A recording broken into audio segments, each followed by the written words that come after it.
ಈ ವೀರೇಂದ್ರ ಜೈನ್ ಕಂಪನಿ ವಿರುದ್ಧ, ಡ್ರಾಮಾ ಕಂಪನಿಯ ವಿರುದ್ಧ, ಇವರು ಮಾಡ್ತಾ ಇರುವಂತ ಅತ್ಯಾಚಾರದ ವಿರುದ್ಧ ಪ್ರಶ್ನೆಗಳು ಭುಗಿಲೇಳ್ತವೆ, ಚಳುವಳಿಗಳು ಭುಗಿಲೇಳ್ತವೆ.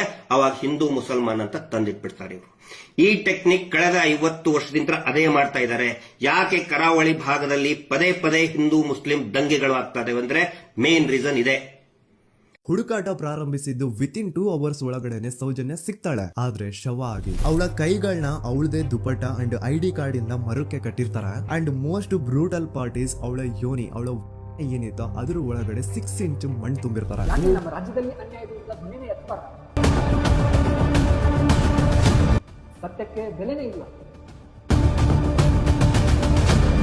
ಇಲ್ಲಿವರೆಗೂ ಸೌಜನ್ಯ ಅವ್ರ ಕೇಸಲ್ಲಿ ಈಗ ಇರೋ ಹಿಂದೂ ಮುಸ್ಲಿಂ ವಿವಾದ ಇವತ್ತಿಗೆ ಯಾಕೆ ಬಂತು? ಅವತ್ತು ಸೌಜನ್ಯ ಅಕ್ಕನಿಗಾಯ್ತು, ನಾಳೆ ನಮ್ಮ ಪಕ್ಕದ ಮನೆಯವ್ರಿಗಾಗುತ್ತೆ, ನಾಡಿದ್ದು ನಮ್ಮ ಮನೆಯವ್ರಿಗಾಗುತ್ತೆ. ಅವಾಗೇನ್ ಮಾಡೋಣ?